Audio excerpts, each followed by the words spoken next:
The subject of this conference is reincarnation.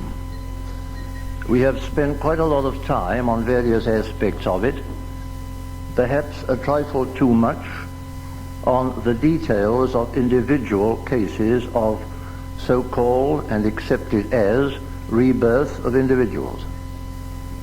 I, as I have the privilege of being the last main speaker, propose to take the whole concept, reincarnation, leaving out any trivial items of so-called proof, to the height where it belongs, in my view, that of a cosmic principle, nothing less, and see if we can consider it as such, get good reasons for accepting it, for believing it, in this sense, that a man believes a principle when he behaves as if it were true. That's where I'm going to begin. I'm going to begin, if I can, with something like the whole picture, rather than the details of argument and proof. I've been a lawyer for 55 years, but I'm not very interested in proof. Proof is extreme probability. We're going further than that. We're going to have reasons, and beyond reasons, why we shall soon know that this is true, and therefore live accordingly. I seek to know, partly by reason, by very other elements, evidence, yes, if it is evidence. I'm impressed by the fact it is the belief, and the firm belief, and lived as such, by at least one half of the world, and has been from time immemorial.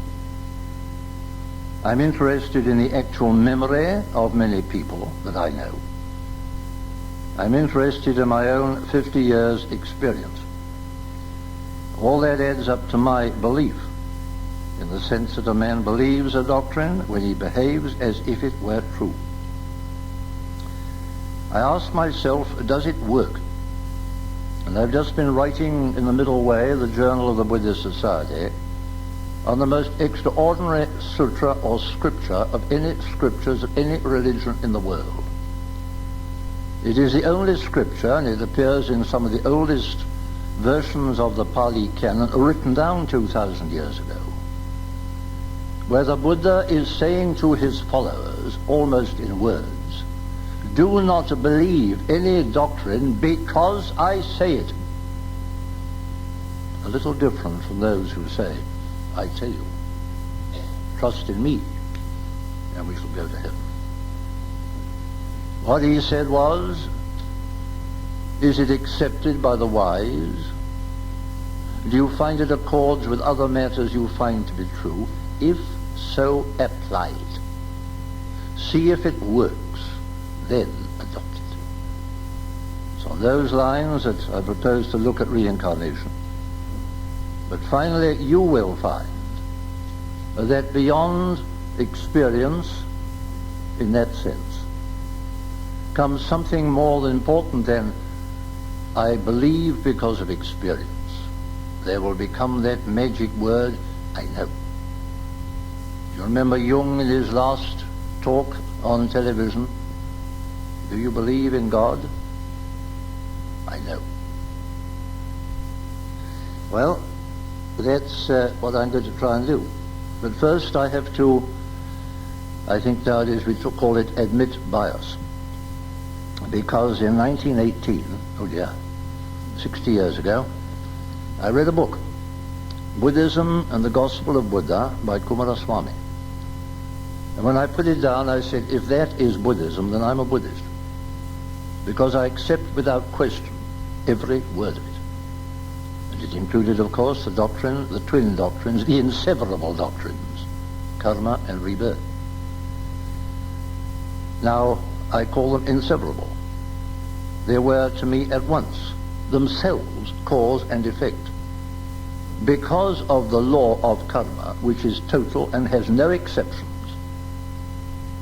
there must be a rebirth of the individual giving the cause, in which to work out the millions of effects. I cannot conceive of the law of karma without rebirth. Rebirth or reincarnation is nonsense to me without the law of karma. And that's why I call my talk Karma and Rebirth. To me, karma is cosmic cause-effect, universal, the highest conceivable of the human mind. Divine harmony, which broken means that he who breaks that harmony restores it. No one else. It is a rhythm of birth, death, birth, death, birth, death. As we see it everywhere else, as we see it looking out into the garden, as we see it in astronomy, as we see it in the cycles of all other units and groups, groups of people, groups of class, groups of nations, groups of hemispheres, groups of empires, groups of peoples and races of all kinds. They're all born, die, are born again. Are we the sole exception? What a waste. If man, on this earth at least, the highest individual creative living force, should live and reach very high in the level of human evolution in any one life, die, is all that he has done, has learnt and taught to others waste? Does he not come back and teach more, learn more? I cannot see the sense of anything other than karma and rebirth. As for reincarnation, I like to call it rebirth, it doesn't matter. I remembered quite well being blown up during the war with a landmine. I remember quite well in 1912 being shown by my father the front page of the Evening Standard that the Titanic had gone down. I remember quite well in 1904 cutting my knee in Kensington Gardens, and lovely fuss made of me by Nanny. I remember perfectly well the creation and building of Chartres Cathedral in the Middle Ages. I remember perfectly well myself as a lawyer in Rome. I found my name in a legal textbook, which excited me when I read it. And thereafter being a governor in the south of France, where I had my own adventures a little while ago. I remember myself perfectly well in Egypt. And I found a young girl friend when we were teenagers together, who remembered the same horrible experience in which we were both killed. I remember all those perfectly equally, as clear pictures of things that happened to this thing called me. All as was pointed out before lunch quite rightly, to the personalities then and now of me. But no single atom or item of me at this moment existed 7 years ago, say the doctors. I'm told that every 7 years everything is changed, even the enamel of your teeth. Right, then I've had 11 incarnations already in this century of this thing I walk about in, this bag of skin. And if that is so, and it applies to all of you, you still not believe, not accept rebirth? You've got a different body every few years. Equally rapidly changing is the psychic or astral body. Infinitely faster still is changing your mind. I was thinking that in traffic, the ordinary driver is probably doing 5 or 6 complicated calculations and decisions in 2 seconds. Well, the mind is moving much faster than that. We are changing with enormous speed. Sabbe sankhara anicca, said the Buddha. All compounded things are changing. Changing in a rhythm. Coming to be, ceasing to be, coming to be, ceasing to be. That was his cry to his disciples, describing the life they lived. Helping them destroy this damn silly thing called ego. This yapping little cur. I want this, I want that, I don't like this, I don't want that. I'm going to be boss, I'm going to be chairman, get out of my way. Losing my temper, of course I'm losing my temper if you behave like that, you and so on. That is too much us, too much of our time. Can't we, Roy? We shouldn't have come here if we hadn't reached the stage in our spiritual evolution when we wanted to understand and learn more, which was available to be learned. Well, I watched groups coming together. I watched individuals coming together. May I tell you one story of me and my wife? We met on the common ground of Theosophy and Buddhism, about 1920. And in due course we were able to get married. I had enough few hundreds a year to do it. And the night before we were married, packing up in her flat, I going home to my home, my parents, pack up and so on to go on the honeymoon the next day after the wedding. I said, my dear, we've forgotten something. Oh, God, not something else. Oh, Lord, what did I've never proposed to you.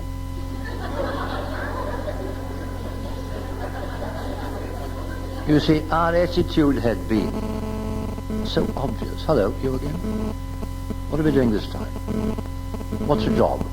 We soon found out, in 1924, it was exactly like an order, a Buddhist group in London, so we founded it. Today it is the Buddhist Society. I don't know, 53 years later, I'm not good at arithmetic. It was needed. It was our job, our dharma. So we set to work and did it.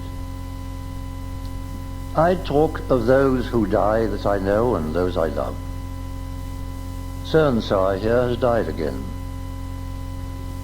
I read in the papers, hello, do you see, old so-and-so's gone again.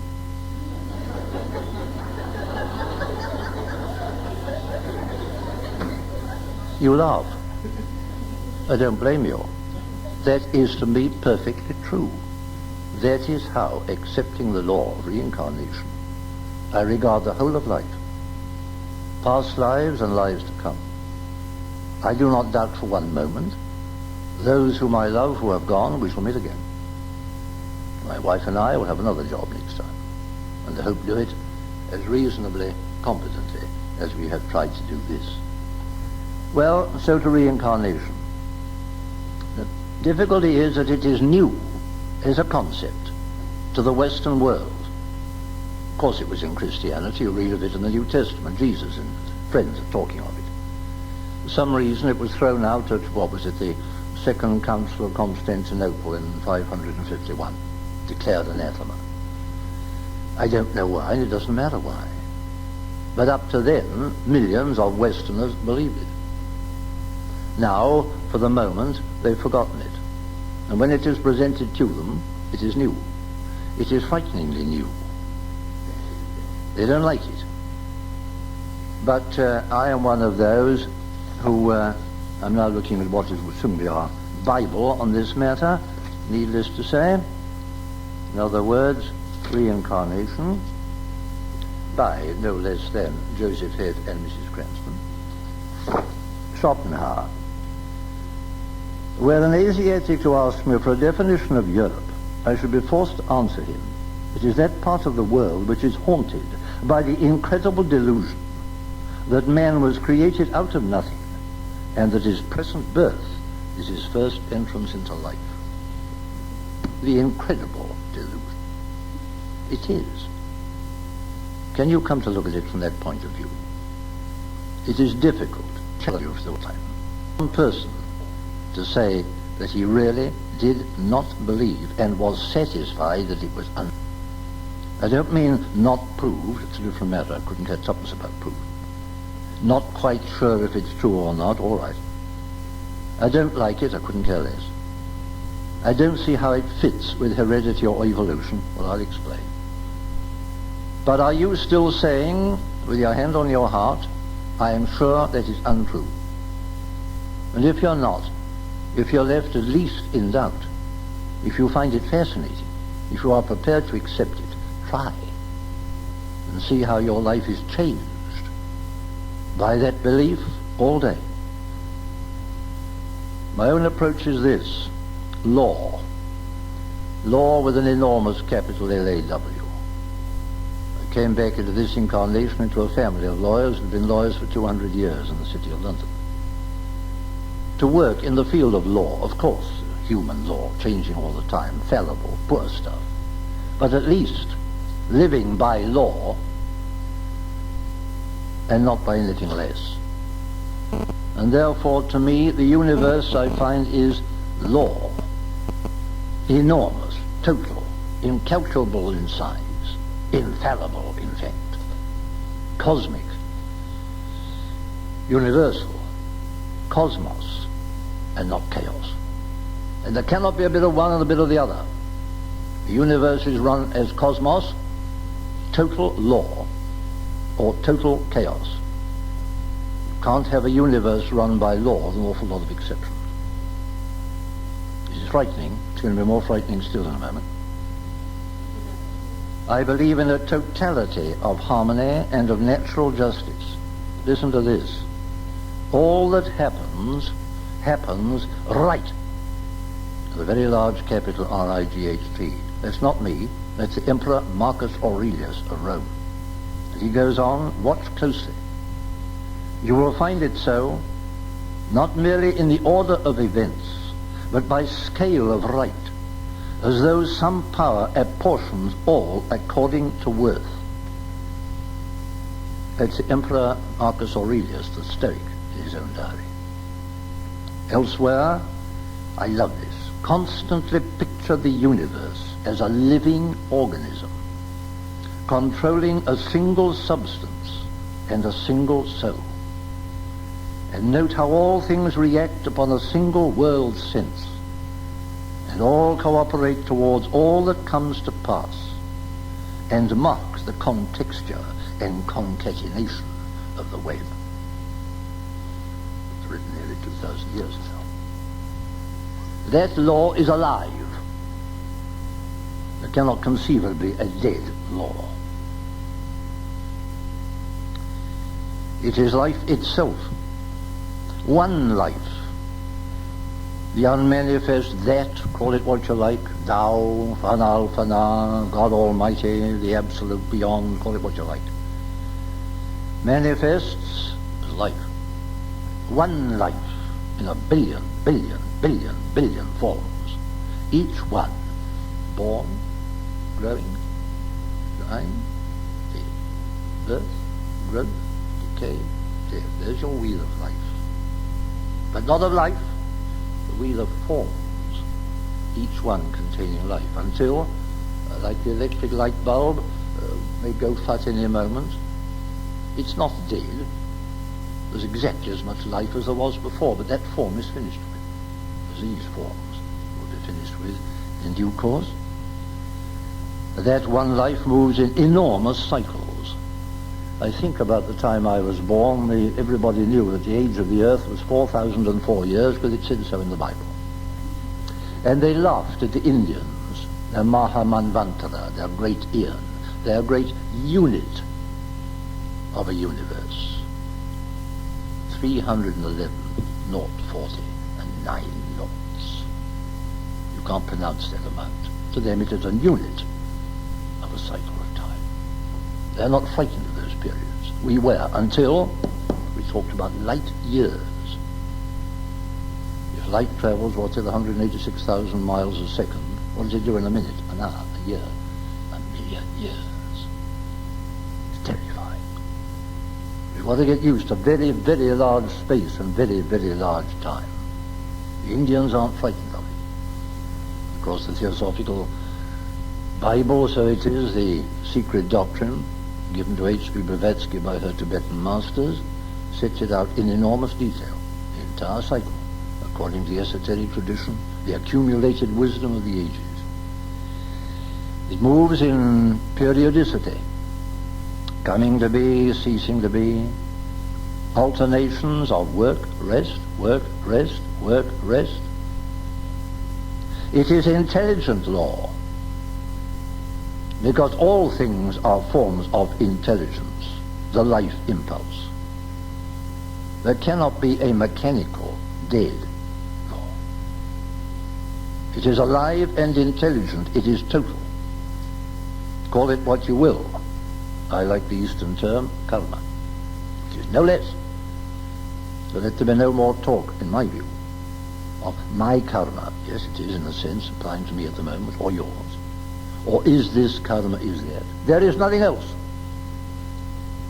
The universe is the manifestation of law, binding every conceivable thing we do, think, feel, and so on. Nothing less. Frightening but exciting and enormous fun. Producing enormous joy. A whole total new attitude to life. And there is no death. There is no death. Death, the ending of a particular form of life. That's all. As much life as before. Life goes on.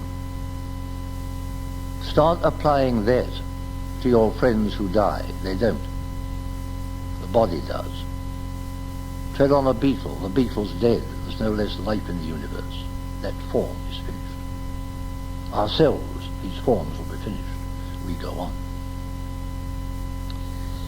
Well, such I hold is universal becoming, periodic manifestation of what the Hindus call that.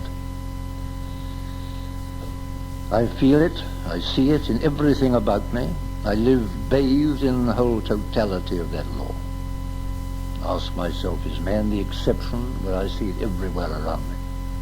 If so, I repeat, what a waste. Well, karma, rebirth. The law operating on every self-conscious unit, and each of us is. It is cause-effect in one. There are two sides of a coin. Someone reaps, someone sows. Go back to your New Testament. St. Paul gave the best description of karma that I know. Be not deceived, God is not mocked, for as ye sow, so shall ye also reap. No talk about mercy and forgiveness and the like there. Take it on the chin. Who will reap the million unexpended causes of my death? I'm not interested to hear of some power that can save me. I don't call for mercy. I despise forgiveness. I coined the phrase, one of the few really bright remarks I ever made. We are punished by our sins, not for them. Well, I can therefore, believing all that in the sense that I apply it all day, plan my actions, learning by mistakes, predestine, if you like the word predestination, because that's what I brought myself, with the free will to change it every second of time the moment the situation arises. I like living under the reign of law. As I grow, I try to lift to the light within, the light of the universe, the light of the absolute, total light, total life, total joy, total law, total love. Lift to the plane where it is. There's a spark of it inside you. Make it more. None can stop you.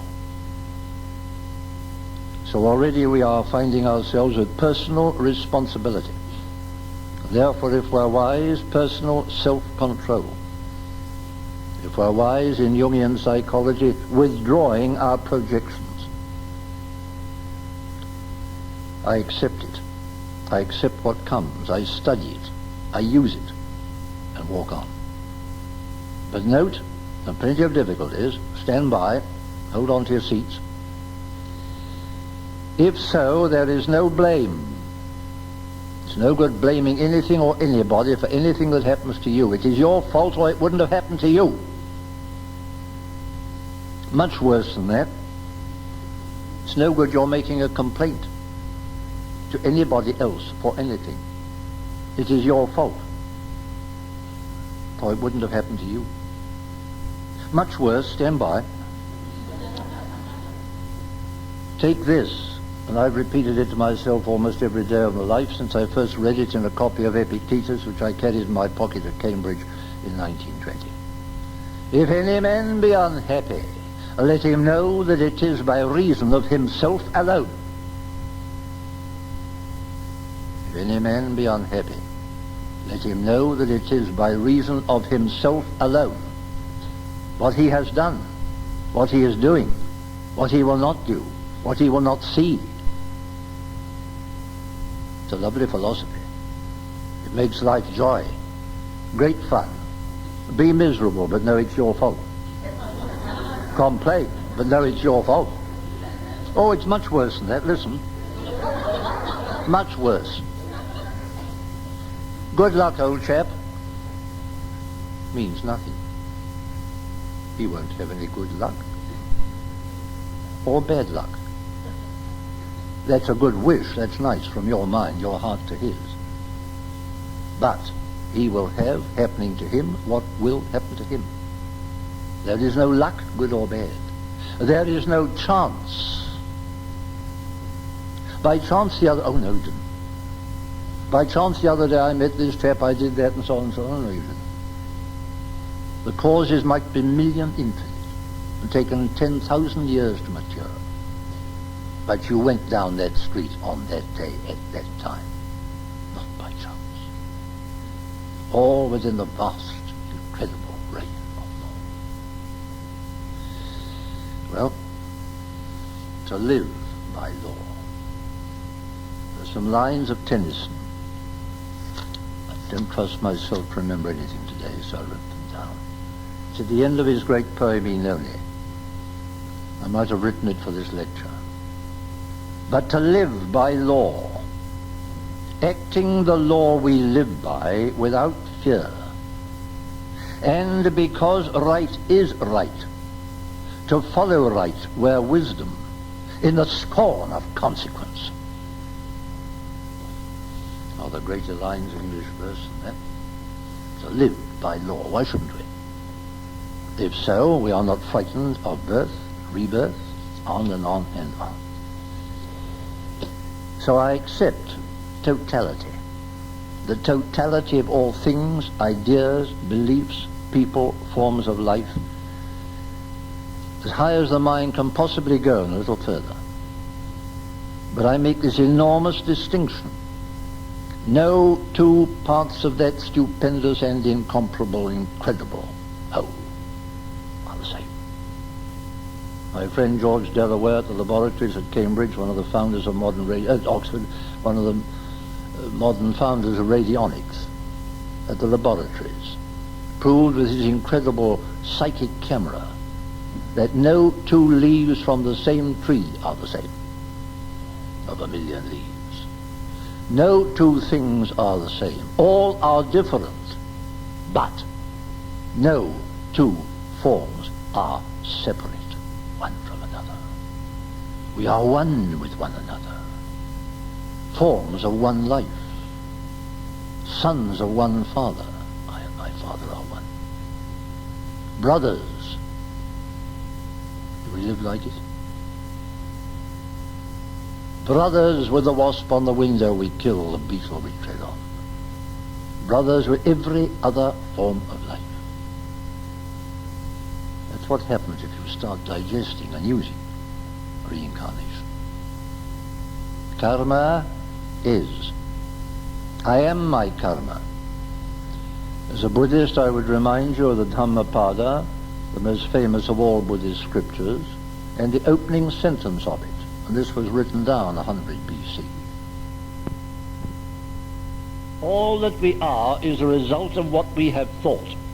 It is made up of our thoughts. It is built of our thoughts. We are as we have made ourselves by our thinking, feeling, hoping, willing, wishing in lives gone by. And all that we have been doing in that line up to this very minute. And we are changing ourselves now. And tomorrow we shall be what we have made ourselves different from what we are now, by what we shall be thinking, feeling, hoping, fearing between now and then. It's exciting, isn't it? Well, there's that karma. It's got to be reborn somewhere, somewhen, precisely as I have caused it. Coming to be, ceasing to be, coming to be, ceasing to be. And so in due course the form dies. Here he's died again. So the body is birthed. and other of the principles of sevenfold principles of man also quite rapidly perish if you let them. Don't hold them back in a seance or something of the kind. But something goes on. We are each a perambulating duality of cause-effect, and being at the moment bursting with millions of causes, they're jolly well going to have their effects. If we die tonight, then tomorrow being maybe 100 years, 500 years, it is said that some great minds may be thousands of years between lives. Matters not. I coined another phrase. I've done three in my life. This is the second. Between cause-effect. The cause never knows its effect because it dies in it. The effect never knows its cause. It is it. They are inseparable, and they are not killed or severed by the accident of physical death. There's no quarrel here with evolution. Read your secret doctrine, and I dare say Mrs. Cranston told you something of the great cycles of involution and evolution known to the East in that esoteric wisdom, some of which has been given out. How the unmanifest, that manifests and comes down, pure, formless light force, into form, deeper and deeper form, stronger and tougher form, right down, if you like, to the very mineral on this earth, and the return journey of evolution, all being conscious because there is no death, up, up, up to consciousness, and that is conscious, to self-consciousness. I know that I am I and not you. Up, up, up to self-consciousness with a capital S, the beginnings of awareness of that total, infinitely higher level of consciousness, the divine consciousness, the Buddha mind, in which we are one. There's your process, down and up, and the journey is a journey home. Many analogies are used. The return home as a way, all right, Buddha's Noble Eightfold Path. Climbing a mountain, yes, tough work, tougher and tougher, colder and colder, harder and harder, but the mountain you looked up to now is below.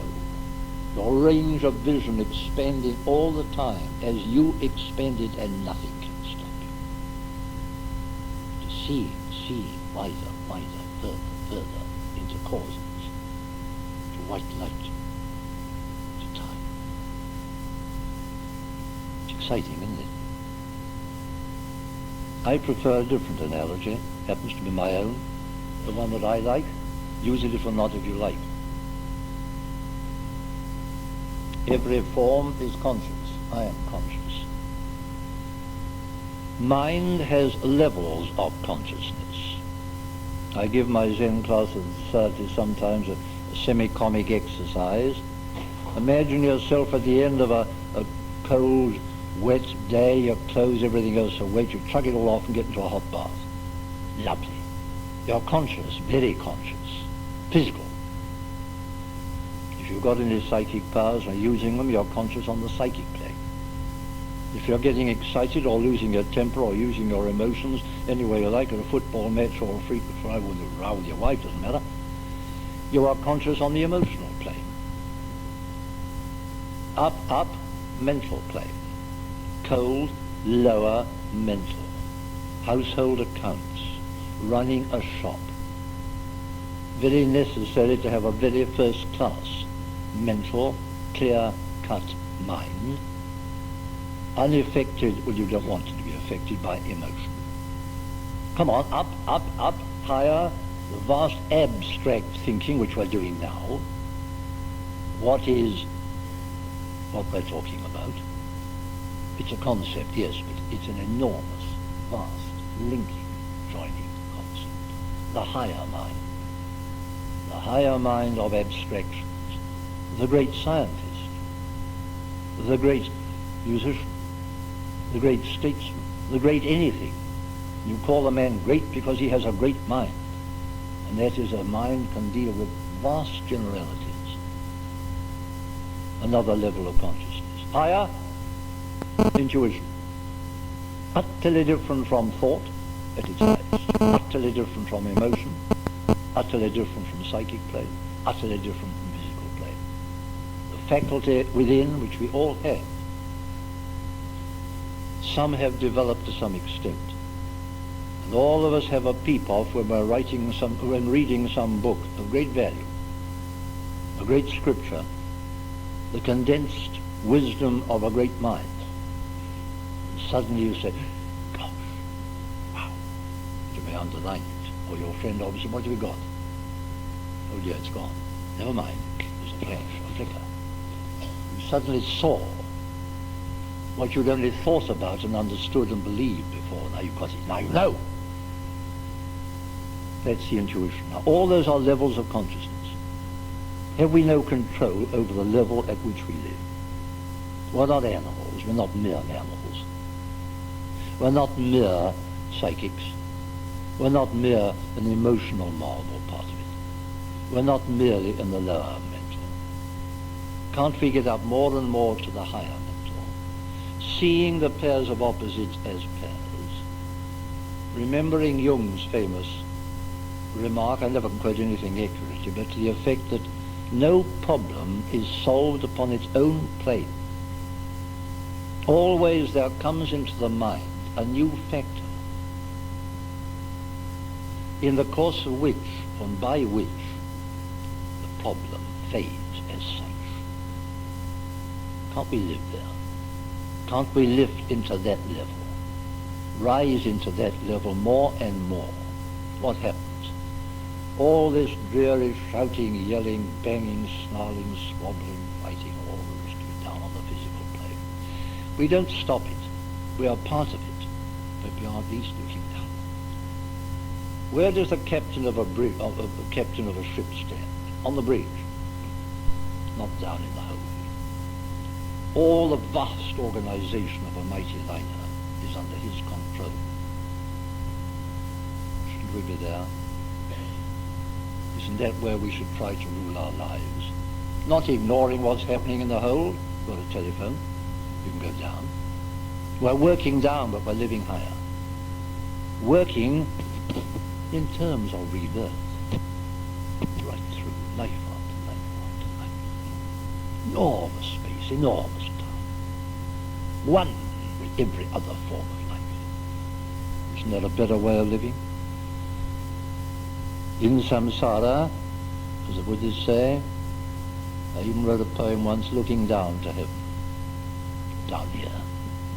Joy, love, harmony, law, spiritual excitement of development, the awareness of oneness, the reign of law, down here in the marketplace, washing up at the bus stop where you will. But now your mind is at a higher level in which to cope with all problems, all situations, to take all study, to learn from it, to be growing all the time, climbing that mountain, walking on. One thing I teach, said the Buddha, suffering and the end of suffering. And the cause of suffering, he said, is desire, we now call ego. The false belief that what I think I want is not evil causing me suffering. The realization that it is the cause of most of my suffering. So, the self, the higher self, has got to be slaying ego. Use what analogy you will. Don't stuff it down and forget it. It only goes down into the subconscious. We had it last night. That's not getting rid of it. But letting it die because you're living up here, you're giving it no life, you're starving that yapping little cur at your heels. No more, I. Shut up. Lived. I'm busy. Try it. That, in my view, is part of the result of studying and trying to apply reincarnation. Of course, there are objections to it all. Can't be proved. I say, so what, as my American friends say, a wonderful phrase. Does it matter? I don't remember. Well, of course you don't. It's a new brain, and the brain is necessary for memory. But a lot you do remember by passing through what was described last night as the Akashic records. And a lot of individuals do, if that helps you to believe in it. Well, the one that always amuses me, I don't like it. I say, all right, go out in the garden, get a brick, throw it up in the air, stand still, the brick will come down and bash you on the head. You don't like the law of gravity? The real objection is it's new, it's strange, it can be a little frightening, but look at the benefits. It explains the enormous inequalities of birth. It's not by accident that this child is a genius, and that is an epileptic, twisted, ghastly little wreck of a creature. It's karma, from past lives. You've chosen the body which is right for you, to work out your karma, to develop yourself and walk on. It extends a whole vision of the future, so we aren't living, oh dear, I'm getting old, I haven't got much longer. You haven't, not in this life. I see, in spite of what somebody said this morning, not the slightest reason why you shouldn't plan the next. As you plan your next holiday, as you plan your next job. It changes our whole attitude to circumstance. We now accept things with dignity. We are self-reliant. We are not leaning on authority of the scriptures, of a master, of a guru of any kind. We learn from them, but they are no authority for our actions. We do what we do because we decide to do it and take the consequences. Even the Buddha said, even Buddhas do but point the way. Then the ego is being steadily deflated. It's a word I like. It is a balloon. You long to put a pin in it. It's deflating. But this, be quite serious for a moment, is in a way I recently realized the most profound difference of all. We are all going to die, in the sense that these bodies will come to an end. And I thought to myself when I watched on television the armistice service last November, how many of those people there cried? Now looking back, the loved one they lost in the last war, or as in my case, my beloved brother in the first war. Hopeless. He's gone. I lost him. And when I talked on radio back in January, a long talk with Helen Tennyson one night on Radio 4, let us pour it in, BBC and to me. I answered every one. 50% picked out of all we talked about, rebirth. Oh, what you meant. My darling husband died only 3 months ago. Life is flat, blank, dark, dead. So, you've given me life. I start again. I write back, yes. Love is immortal. We'll meet again. Let's have another look at death. It will happen. And when you have your beloved laid out on the bed, that is the clay. It will be burnt. He or she has died first. You will meet again. For there is no sense or justice or love in this universe. Such is my belief, and I live by it. Well, so to the process of rebirth, one body to another, as you have chosen. You chose the baby into which you came.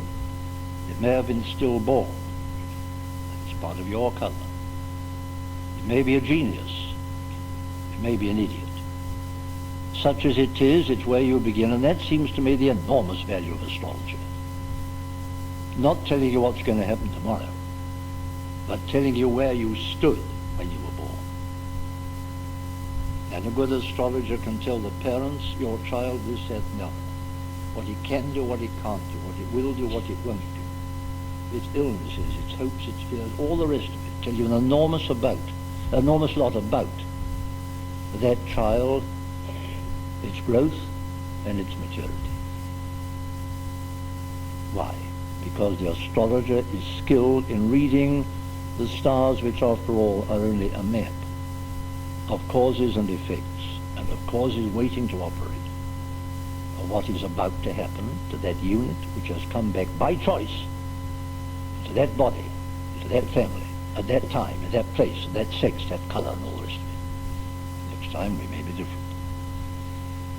What's reborn? What's it matter? It isn't awfully important. I believe in the 7 principles of man, as the Indians do. It is not the physical body that goes, that's burnt, or the psychic body, or the lower vehicles and principles and so on and so on. They've all got different Sanskrit names. It is not, of course, that. It is never reborn till it's never born. It is. And all the rest is manifestation of it. What remains? Character. It's a very good term used in that book I read in 1918. Character. I wrote down the middle of the man. A bundle of karmic causes, virtues, vices, tendencies, faculties, ambitions, hopes, fears, all strength, all weakness, and a million causes to be faced. What happens between lives, it's all enormous detail in those books I've mentioned.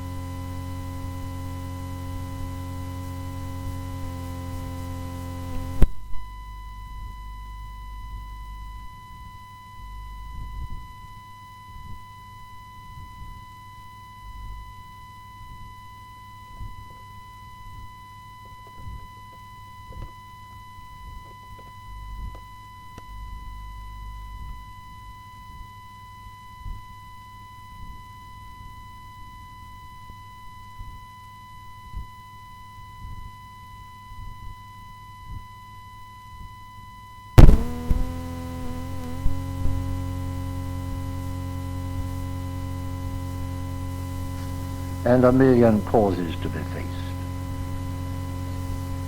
What happens between lives, it's all enormous detail in those books I've mentioned, if you want to know. Devachan, as it's called, the heaven world, it has 100 names. A period of working out the most evil, quickly, for most of us. Then a period of rest, refreshment, digestion of experience into faculty. Then the power, the magnetic power of karma calls, brings you down, back into rebirth. You wake to another day. And at the end, another day. How long it is between the two lives, I know not, nor does it matter. Obviously, it must enormously differ. It is said that there are immediate rebirths, and this is Dr. Stevenson, who has spent a lot of time proving this and that here and there, be it so. There may be fairly frequent rebirths for something which hardly happened, a child, a small child, or this, that, and the other. There seems to be, if you read the occult literature, a sort of feeling of people who might say of our level of hundreds of years. A few hundreds. For some, many thousands. What does it matter? We've already got the remains of some human being in South Africa dug up, which is dated at 3.5 million years ago. So let's get a new concept of time and space. What is 100 years? What is 1,000 years? In thy sight, O Lord, I'm somewhere in the back. Like an evening gone, all right. To what end is all this process? What I call the process of enlightenment, which is not a thing, not even a state. It's a process. We've started it. The light is there. The process is to become aware of the light within. Slowly, steadily, and nothing can stop you. After a while, life after life, as we move further along that long, long journey, the intuition wakens, and we have wisdom with a capital W beyond knowledge, beyond all the knowledge of science, philosophy, psychology, and the rest. No. The heart wakens. And we move up to compassion. Cool, impersonal, universal, total, compassion, feeling with every other form of life, infinitely higher than human love. And say the Buddhists that wisdom and compassion are one. One with law, life, joy, love. Well, we shall suffer. We shall go on suffering from our follies, learning as we climb that mountain. And I like the fanciful and sentimental analogy, if you like. As we climb, there's a hand helping us up. See that one of your hands is behind, pulling someone else. At the end of it all, home. Back home, one with the totality which in a sense we now are. It's a long journey. The end is sure after many, many lives of rebirth. The beginning, we've begun. Now.